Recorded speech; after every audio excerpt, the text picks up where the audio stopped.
오늘 우리에게 주시는 하나님의 말씀은 시편 110편 1절로 7절 말씀입니다.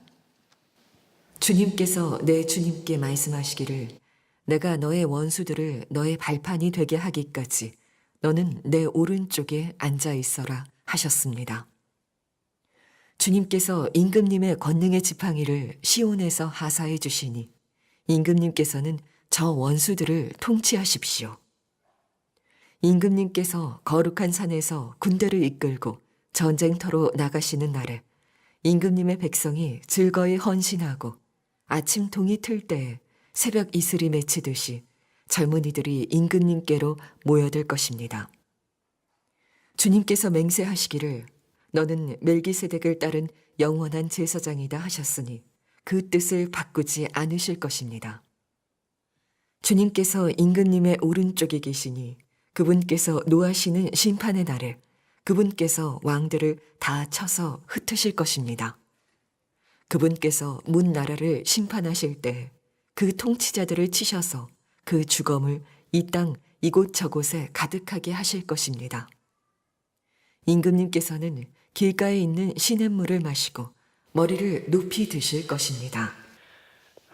오늘 나누려고 하는 이 시편 110편은 참 유명한 성경입니다. 다윗이 예수 그리스도에 대해서 예언한 성경인데 신약 성경에 한 20여 차례 이 시편이 인용이 됩니다. 베드로가 오순절 후에 설교할 때 인용을 했고 사도 바울도 그랬고 또 히브리서 기자도 그랬고 예수님도 인용을 하셨습니다. 마태복음 22장에 보면 예수님께서 바리새인들에게 그리스도가 도대체 누구겠느냐 이렇게 질문했는데 그들이 다윗의 자손입니다 라고 대답을 하니까 예수님께서 다윗이 그리스도를 주라고 고백한 적이 있지 않느냐 하시면서 이 시편 110편 1절을 인용을 하셨습니다. 내가 너의 원수들을 너의 발판이 되게 하기까지 너는 내 오른쪽에 앉아 있어라. 어떻게 다윗이 주님이라고 고백한 그분이 다윗의 후손이 될 수 있겠느냐. 그 말에 바리새인들이 어떻게 대답을 해야 될지 몰라서 그 이후에는 예수님에게 어떤 질문도 하지 못했다는 구절이 성경에 나옵니다. 지금 이 시편 110편은 분명히 예수 그리스도에 대한 예언이 담겨 있는 시편이지만 원래 이 시가 쓰여질 때는 다윗이 하나님으로부터 받은 자기 자신에 대한 예언이었습니다. 하나님이 다윗을 하나님의 기뻐하시는 왕으로 세우시고 그리고 앞으로 하나님이 다윗에게 어떤 복을 주실 것인지에 대해서 말씀하셨습니다. 주위에 있는 모든 대적을 다 멸할 것이라는 1절에 내가 너의 원수들을 너의 발판이 되게 하기까지 너는 내 오른쪽에 앉아 있어라. 뿐만 아니고 하나님은 다윗을 아주 특별한 왕으로 세우셔서 제사장의 직임도 함께 감당하는 멜기세덱의 뒤를 따르는 제사장이 되게 하시겠다 이런 말씀도 하셨습니다. 그때 당시 제사장은 아론의 후손들이 세습하면서 이어져 가던 직책이었습니다. 그런데 아론의 후손이 아니면서도 하나님이 뽑아서 제사장으로 세운 이들이 있었습니다. 그가 멜기세덱이죠. 멜기세덱은 제사장이면서 동시에 왕이었습니다. 다윗을 그렇게 세우겠다고 약속하신 겁니다. 이 다윗의 예언을 통해서 다윗이 메시아를 만납니다. 하나님이 자기에게 예언을 주시는데 그냥 일반적인 왕에게 주시는 예언이 아니라는 것을 다윗이 느꼈습니다. 그리고 눈을 들어 영안이 열려서 그리스도 그분에게 주시는 하나님의 예언인 것을 깨닫고 그가 이 시편 110편에는 자기가 임금이 될 사람이면서도 또 다른 어떤 임금에게 노래하는 것 같이 이 시를 읽고 있습니다. 성경은 분명히 다윗이 예수님을 만났다고 말씀합니다. 사도행전 2장 25절에 보면 다윗이 주님을 만났다는 고백을 합니다.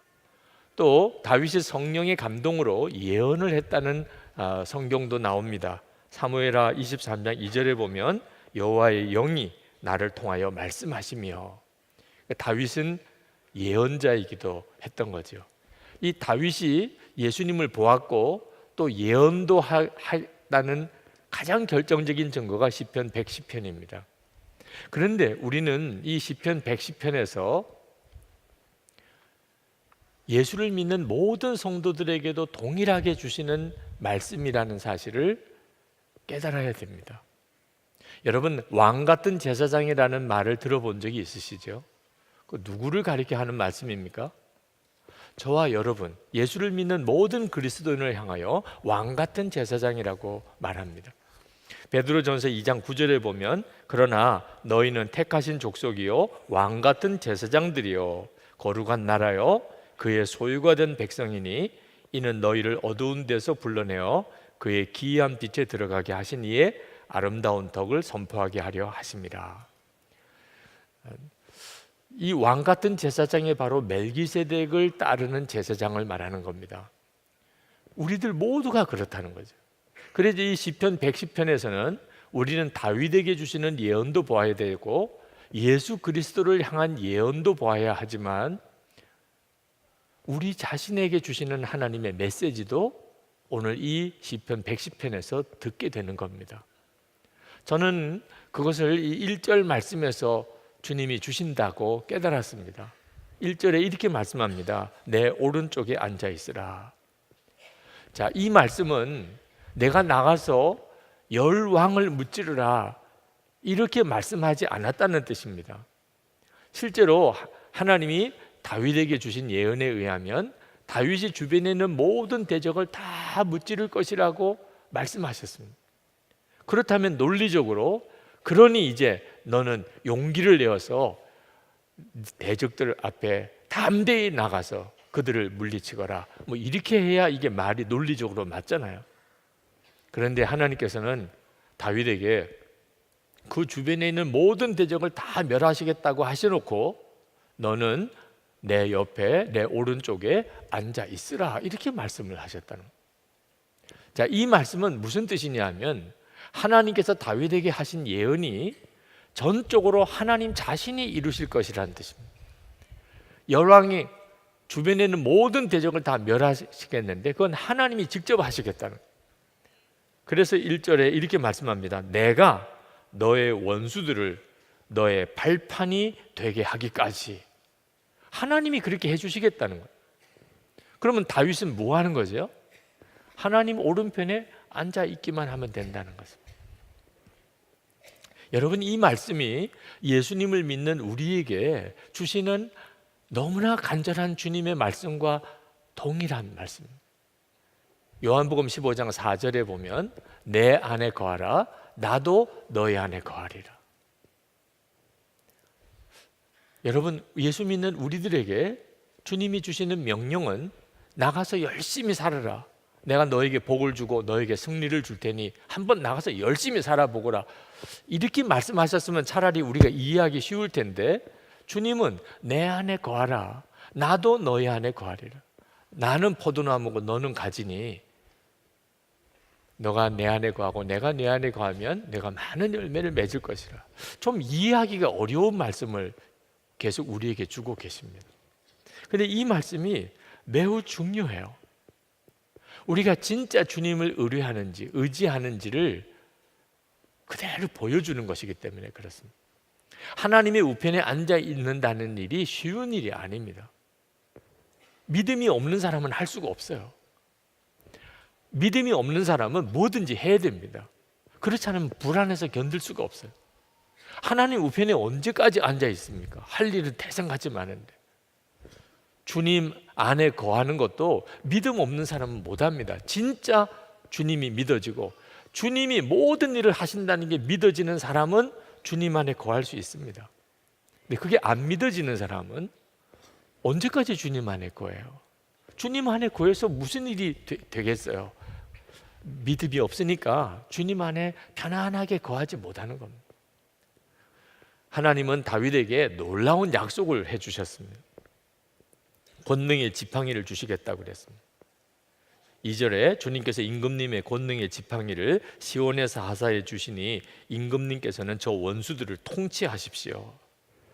그리고 또 하나님이 약속해 주시기를 다윗이 전쟁을 하러 나갈 때 백성들이 아주 즐거운 마음으로 헌신하여 왕에게 다 모여들 거라는 것. 전쟁에 나가는 순간인데 무슨 즐거운 마음으로 헌신해요? 그런데 그렇게 하시겠다는 겁니다.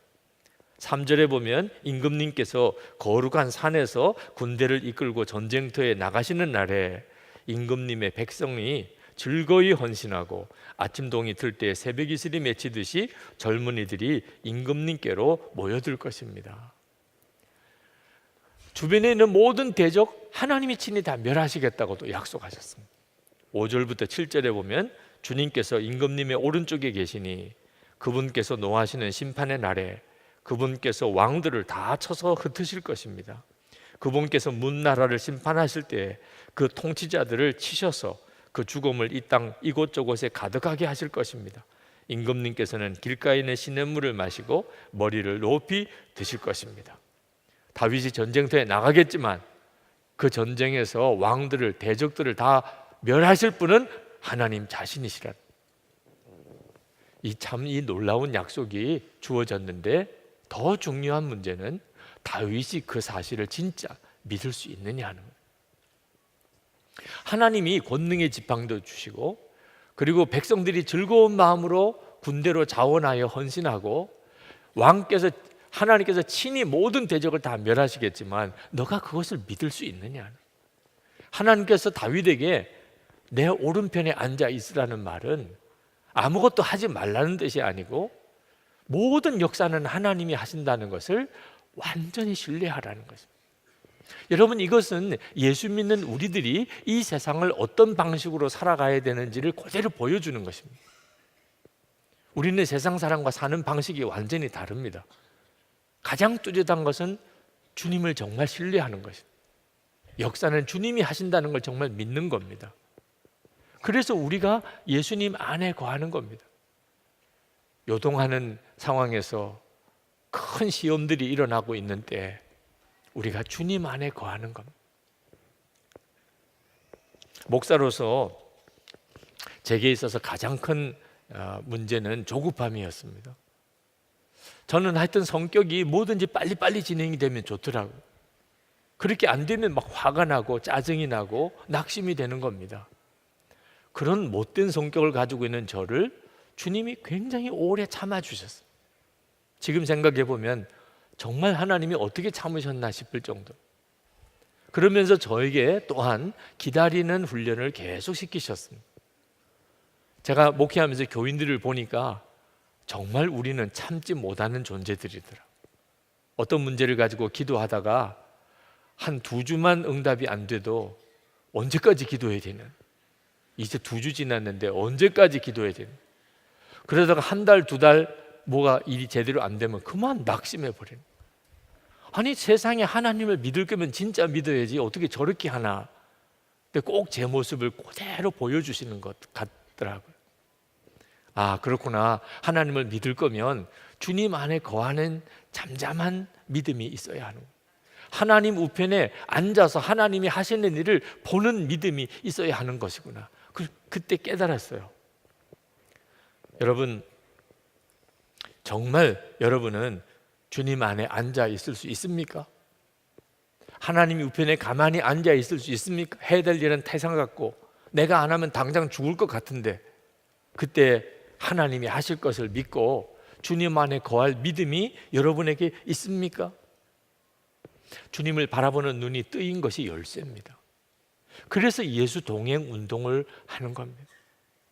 주님과 동행하는 훈련을 우리의 모든 삶 속에서 해보자는 것입니다. 그래야 결정적인 순간에 하나님께서 모든 것을 하시려고 시작하셨는데 우리가 하나님 우편에 믿음으로 가만히 앉아 있어야 될 그때 순종할 수 있는 것입니다. 1914년 어니스트 세클턴이라는 사람이 27명의 대원들과 함께 남극 횡단을 이제 시작을 했습니다. 이 도전이 그때 당시로는 세계적인 뉴스가 됐습니다. 그런데 그들이 남극에 도착도 하기 전에 얼음 바다에 배가 꼼짝없이 갇혀서 그리고 실종이 됐습니다. 아무 연락이 다 끊어졌어요. 사람들은 그들이 다 죽었을 것이라고 생각했습니다. 그럴 수밖에 없는 게 남극에 1년 3개월 동안 소식이 없었어요. 그러나 세클턴을 중심으로 대원들이 정말 최악의 기온 악천후 속에 그들은 생존했습니다. 세클턴과 대원 한 사람이 조그만 보트 하나를 타고 1000km가 되는 바다를 건너서 자기들이 살아있다는 사실을 외부에 알렸습니다. 그래서 구조대가 들어가서 그 27명의 대원들이 다 살아 돌아왔습니다. 그들은 남극 횡단을 시도했지만 남극엔 도착도 못 해보고 돌아왔는데 영웅이 되었습니다. 그들이 이룬 어떤 업적 때문이 아니고 그 최악의 여건에서 1년 3개월 동안 살아 있었다는 거 하나만 가지고도 그들은 사람들에게 감동을 주었고 그리고 영웅이 됐습니다. 여러분, 우리가 무슨 큰 일을 해야 영웅이 아닙니다. 어떤 때는 죽지 않고 살아있는 것만 가지고도 영웅이 될 수 있습니다. 우리 주변에 그런 상황에 있는 분들이 많습니다. 안 죽는 게 신기할 정도. 저런 어려움을 겪었는데 안 죽는 게 신기할 정도. 그런데 예수 그리스도 안에서 믿음을 가지고 살아냈어요. 이건 정말 대단한 일이죠. 어떻게 도대체 1년 3개월 동안 남극의 그 지독한 추위 속에 27명의 대원이 다 살아있을 수 있었을까? 세클턴의 그 뒤에 기록, 고백을 담아낸 기록을 보면 주목할 구절이 나옵니다.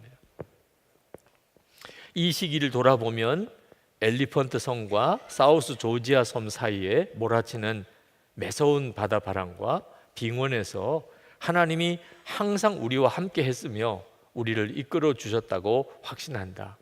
사우스 조지아 섬 내륙의 이름 모를 산과 빙하를 36시간이나 행군하는 동안에도 우리는 늘 셋이 아니라 넷인 것 같았다. 당시엔 대원들이 그런 얘기를 하지 않았지만 나중에 웨슬레도 이렇게 말했다. 대장님, 산을 넘을 때 왠지 또 다른 누군가가 옆에 있는 듯한 이상한 기분이 들었습니다.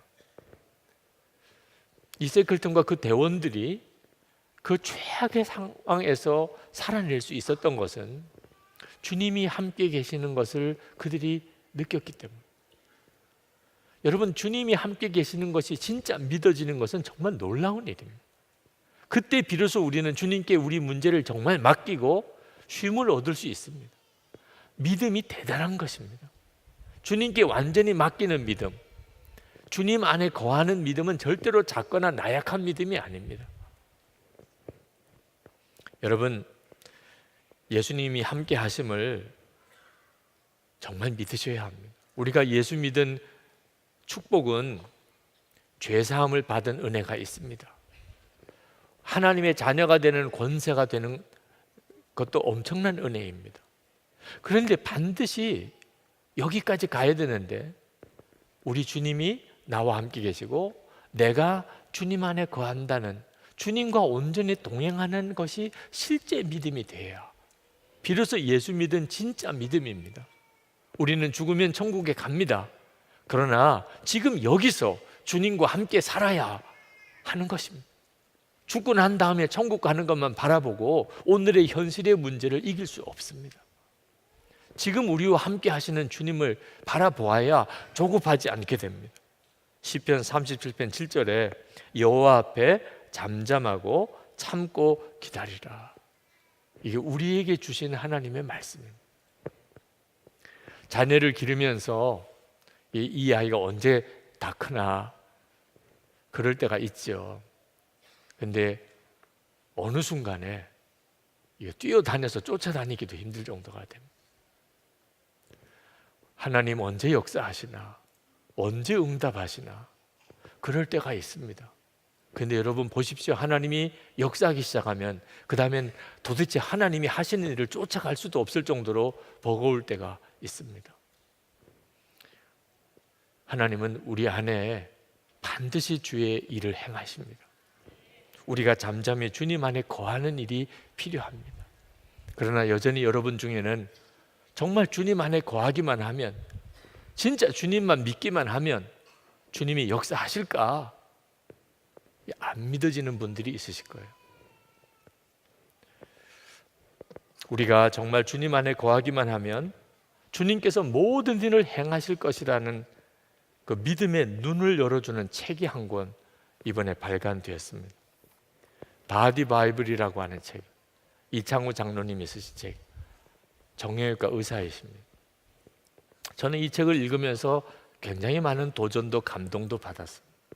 특별히 첫 번째 나오는 잠에 대한 설명을 들으면서 정말 귀한 책이다, 그런 생각이 들었어요.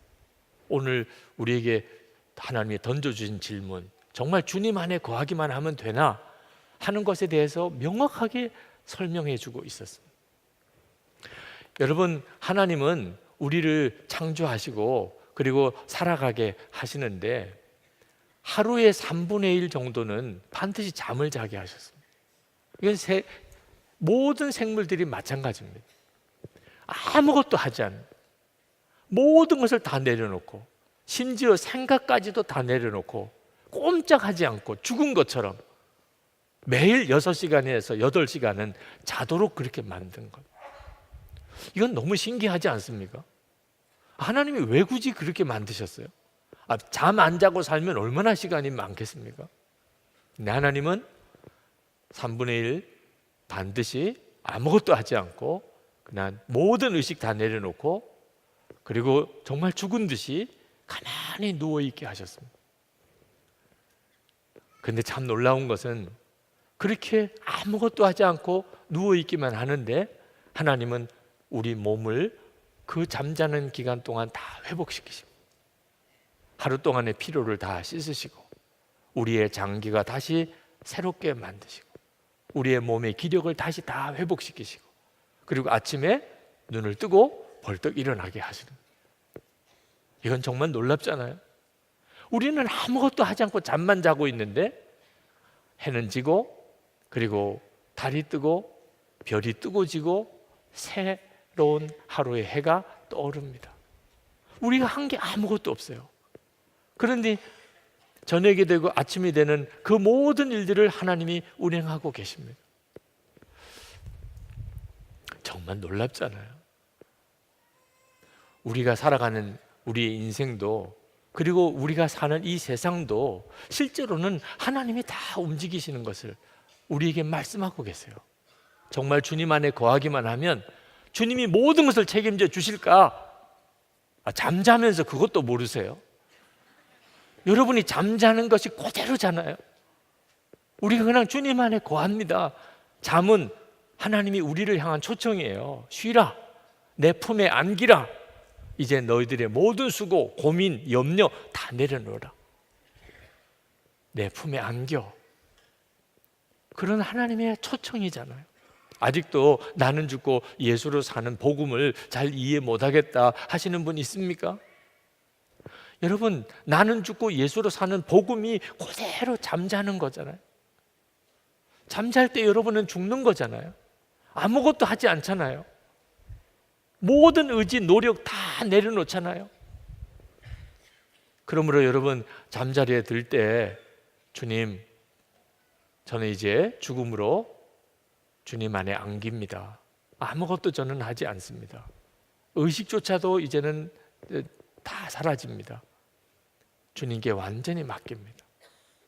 주님, 제가 다시 새 삶을 살게 해주시옵소서. 그리고 잠자리에 드시기를 바랍니다.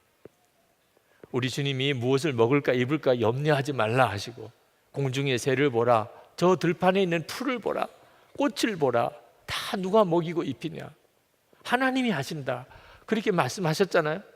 우리는 그것을 잠을 잘 때마다 경험하는 것입니다. 정말 하나님이 그렇게 하시잖아요. 지금까지 여러분이 그렇게 사셨잖아요. 오늘날 현대인들은 무엇을 먹을까 무엇을 입을까 걱정하고 염려하는 바람에 잠을 제대로 못 잡니다. 공부하는 것 때문에 또 잠을 제대로 못 잡니다. 놀 게 너무 많아서 또 잠을 제대로 못 잡니다. 하나님이 주시는 엄청난 은혜를 걷어차고 사는 것. 밥 문화가 발달되고 잠을 제대로 안 자는 그런 문화는 다 타락한 문화잖아. 하나님을 완전히 신뢰하는 경험을 매일 합니다. 우리는 잠을 자면서 나는 죽고 예수로 사는 그 복음을 매일 경험합니다. 아직도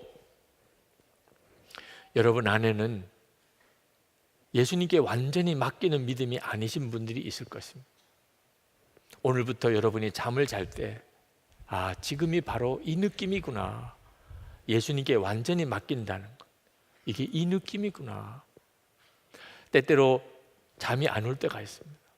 너무 억울하고, 너무 슬프고, 너무 답답할 때. 어떤 때는 자다가 잠깐 깼는데 더 이상 잠이 안 올 때가 있습니다. 자야 되는데 잠이 안 오는, 말하고 싶은데 말 못하는 그 답답함. 이 선한 목자교회 담임 목사가 되면 말 못할 게 많습니다. 설교 때 다 했다가는 큰 시험 들 일도 많습니다. 자다가 벌떡벌떡 깰 때도 있습니다. 그때마다 주님, 나는 죽었습니다. 자야 되잖아요. 그래야 내일 또 설교도 하고 사역도 하죠. 그때마다 주님, 저는 죽었습니다. 그렇게 고백하고 다시 잠들 때가 여러 번 있었습니다. 여러분, 이 복음이 정말 놀라운 복음입니다. 동물 중에 물에 빠져 죽는 유일한 동물이 인간이랍니다. 다른 동물은 수영을 안 배워도 물에 빠지면 본능적으로 그냥 헤엄을 쳐서 나온대요. 그런데 사람은 물에 빠뜨리면 허우적대다가 죽습니다. 죽고 나면 떠요. 원래 우리 몸 구조 속에 폐에 주먹만한 공간이 있어서 물에 뜨게 돼 있대요. 그런데 왜 물에 빠져 죽습니까? 물에 맡기지를 못하는 거예요. 물에 빠지는 순간에 물에 자기를 맡기지를 못하는 거예요. 우리가 예수 그리스도 안에 살면서도 예수님에게 우리 자신을 맡기지 못하고 잠도 제대로 못 자고 고민하고 염려하고 걱정하고 몸부림치고 그러다가 건강도 상하고 혈관도 막히고, 왜 그렇게 살아야 하죠? 하나님이 다윗에게 주셨던 이 왕으로 세우실 때 주셨던 예언은 믿어지지 않을 정도로 사실 간단한 거예요. 내 오른편에 앉아 있으라. 내가 다 할 테니 너는 내 오른편에 앉아 있으라. 예수 그리스도를 믿고 우리에게 주시는 주님의 말씀도 믿어지지 않을 정도로 간단해요. 내 안에 거하라. 나도 너희 안에 거하리라. 여러분, 오늘부터 이제 진짜 주님 안에 거하는 삶을 사시기를 축복합니다. 주님께서 항상 함께 하시는 것을 믿으셔야 합니다. 그리고 순간순간 주님 안에 거해야 합니다. 나는 죽고 예수로 사는 삶을 매일 잠을 잘 때마다, 그렇지, 이렇게 사는 거지, 이렇게 하면 되는 걸. 그래서 우리가 깨어 살아갈 때 그 감각으로 사는 거예요. 아, 주님께 맡기는 게 잠잘 때 그렇게 하는 거구나. 주님, 맡깁니다. 더 이상 염려 안 합니다. 그냥 저는 찬양하고 감사하고 사랑하고 살겠습니다. 그러면 매일매일의 삶이 결코 힘들기만 한 삶 아닙니다. 매일 기적을 봅니다. 정말 놀랍습니다. 주님이 하셨습니다. 이렇게 고백하게 되는 것입니다. 지금도 마음이 답답하고 두렵고 조급하십니까? 오늘 이 시간에 여러분과 함께 하시는 주님을 온전히 바라보게 되시기 바랍니다. 이 시편 110편은 다윗에게 주신 예언이고 예수 그리스도에 대한 예언이면서 동시에 예수 믿는 모든 성도들에게 주시는 주님의 약속입니다. 아멘으로 받으시기 바랍니다. 우리 다 자리에 일어나셔서 하나님 앞에 찬양하고 그리고 기도하겠습니다. 나의 안에 거하라, 나는 내 하나님이니 찬양하시겠습니다.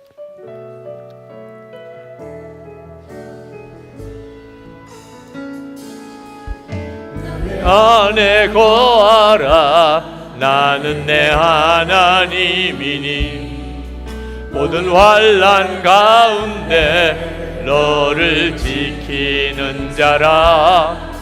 두려워하지 말라. 내가 널 도와주리니 놀라지 말라. 내 손 잡아주리라. 내가 너 안에 거하라. 나는 내 하나님이니 모든 환난 가운데 너를 지키는 자라. 두려워하지 말라. 나가 널 도와주리니 놀라지 말라. 내 손 잡아주리라. 내가 너를 구임해하고 불렀나니 너는 내 것이라. 내 것이라. 너의 하나님이라. 내가 너를 외롭고 존귀하게 외어이노라. 너를 사랑하는 내 여호와라. 내가 너를 지명하며 불렀나니 너는 내 것이라. 내 것이라. 너의 하나님이라. 내가 너를 외롭고 존귀하게 여기노라. 너를 사랑하는 내 여호와라. 여전히 마음에 답답하고 마음에 눌림이 있는 분, 두려운 일이 있고 염려가 가득하고 어떻게 해야 될지 모르는 답답한 가운데 있는 분들, 오늘 주님이 여러분의 마음의 심령에 완전한 치유와 회복을 주십니다. 그분들은 가슴에 손을 얹고 기도하시기 바랍니다. 하나님, 주님의 역사하심을, 약속의 말씀을 믿습니다. 하나님 우편에 그저 앉아 있기만 하겠습니다. 주님 안에 있기만 하겠습니다. 나의 주, 나의 하나님, 내 인생을 주님의 손에 맡깁니다. 우리 간절한 마음으로 기도하겠습니다. 은혜와 사랑이 충만하신 아버지 하나님, 놀라우신 하나님의 은혜와 하나님의 역사하심을 하나님 강구한 하나님의 능하신 손에 우리를 사로잡아 주시기 원합니다. 하나님의 능력의 손에 우리를 붙잡아 주시기 원합니다. 아버지, 나의 하나님, 오늘도 저희들을 부르시고 이곳까지 오게 하셨으니 하나님 깊은 잠, 하나님 맑은 정신으로 깨어나는 하나님 그 은혜를 우리의 심령에 주시기 원합니다. 우리의 마음과 심령 속에 있는 모든 어둠, 모든 두려운 일 하나님 다 주님께 맡깁니다. 하나님이 하시는 것을 믿습니다. 지금도 함께 하시는 주님을 찬양합니다. 주를 바라보는 눈을 더욱 열어주시기 원합니다. 하나님, 주의 주시는 평강으로, 믿음의 담대함으로, 오직 하나님께 순종하는 믿음으로 세워주소서. 복되게 인도하소서. 승리의 삶을 살게 하소서. 주님 감사합니다. 놀라우신 하나님의 은혜 찬양합니다. 아버지 하나님, 깊은 잠을 자고 맑은 정신으로 깨어나는 것처럼 그렇게 우리의 심령을 소생시켜 주시기 원합니다. 주님의 역사하심과 인도하심과 부르심을 믿습니다. 오늘 여기까지 부르시고 우리에게 말씀을 주셨으니 우리가 말씀을 붙잡고 담대히 주님께 나아갑니다. 우리 마음속에 있는 모든 무거운 짐들, 모든 두려움과 염려들 주님 다 주님께 맡깁니다. 그래야 하나님 우편에 앉아 있을 것입니다. 주님의 안에 거할 것입니다. 찬송하고 감사하며 기도하며 사랑하며 용서하며 기뻐하며 주님 그렇게 살 것입니다. 주님이 책임져 주시고 주님이 친히 인도하시고 주님이 모든 약속을 이루시기를 원합니다. 오늘도 성도들의 마음의 심령의 짐을 다 풀어주시고 우리 주님 안에서 놀라운 평강을 누리게 하여 주시고 담대하게 하나님의 말씀대로 살아갈 힘을 주시옵소서. 오늘도 하나님 앞에 전심으로 예배하며 마음을 다하여 준비한 예물을 주님께 올려드렸습니다. 주님을 사랑합니다. 정말 감사합니다. 하나님, 우리의 믿음의 고백입니다.